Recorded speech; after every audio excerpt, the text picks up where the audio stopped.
Welcome everybody to my phone talk. Thanks again for having me. I will introduce you to my research project, which is still work in progress. It is a partially systematic review of reviews and meta-analysis on social cognitive dysfunction in clinical conditions.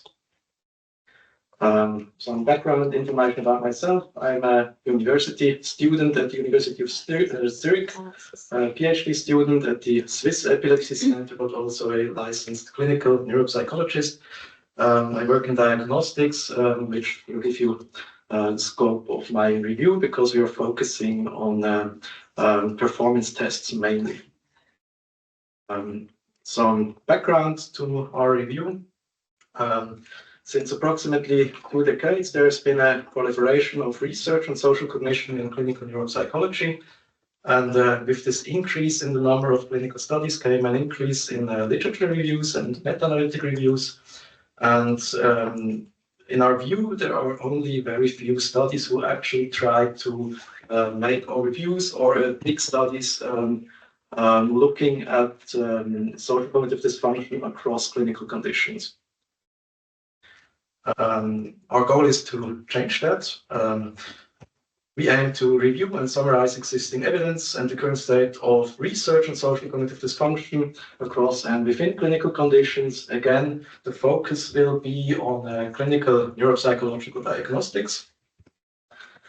We try to, through that, provide an overview and guidance for clinical practice mainly, and a rough overview for to identify future directions, let's say, across clinical conditions. We will do so by a review of reviews. First, some working definitions and context. Again, the focus is clinical neuropsychology and diagnostics. We're focusing on performance tests. We use as working definitions here for theory of mind and emotion recognition. We use those 2 constructs because these are the main constructs which are tested with performance tests. Emotion recognition refers to the ability to infer basic emotions based on sensory input, and theory of mind to the ability to infer mental states of others as a rough working definitions. And how do we define clinical conditions? We use a broad definition, which means we not only include neurological disease and psychiatric disorders, but also other somatic diseases, disease-associated and disorder-associated conditions, and the prevalence of clinical risk factors. Our method, as I said, is a systematic review of meta-analysis on one hand on social cognitive dysfunction in clinical conditions compared to healthy control groups. And the other part is partially systematic, a review of reviews on social cognitive dysfunction in clinical conditions. And we use for this a data-driven, partially systematic scoping review approach. And we will try to identify main themes within clinical conditions, but also across clinical conditions. We're trying to closely follow the PRISMA guidelines doing that. And if you want a deep dive in our methods, above you see the OSF pre-registration link to our pre-registration protocol.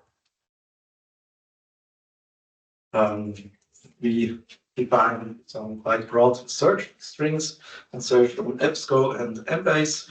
With these strings, we limited the search to only review articles. And after that, we also did a forward and backward search in the identified articles. And the results are work in progress. Here, so strange. What you should see here is the flow diagram of PRISMA, and what we ended up with is with the search strings with around 10,000 records of reviews. And in the end, we ended up with 111 meta-analytic reviews and around 650 other types of reviews.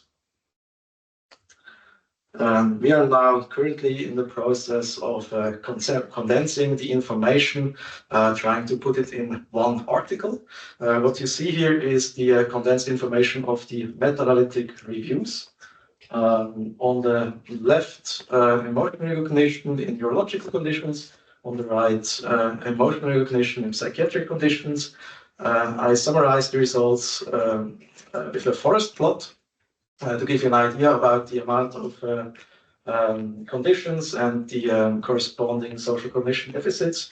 And what you see here is the red line is the baseline of healthy controls. The effect sizes are in Cohen's D, and the positive values mean a social cognition deficit. What you can see here that in neurological conditions, the effect sizes are medium to large in emotional recognition. In psychiatric conditions, a little bit smaller. Here's the same, but for theory of mind. All the meta-analytic evidence that we found so far for social cognitive deficits. Now, as I said, it's a work in progress. I'm currently further synthesizing all the meta-analytic results in way more detail. And the next step will also be to synthesize all the 600 or so meta-analytic reviews.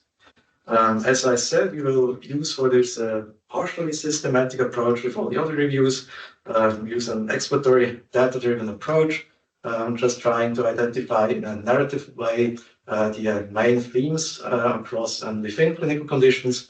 When I say across, I mean, for example, general calls for more ecologically valid assessment tools, for example. Within, I mean, condition-specific themes, for example, the call for more longitudinal studies in epilepsy research.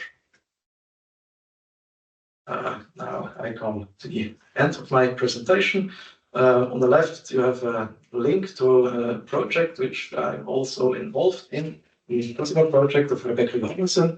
She's currently validating a newly developed screening tool for social cognition with high ecological validity. And on the right, you find all the references, which means all the meta-analysis, if you want to download the PDF. And again, my OSF pre-registration. And if you want updates on my project, just contact me on my email address. Thank you.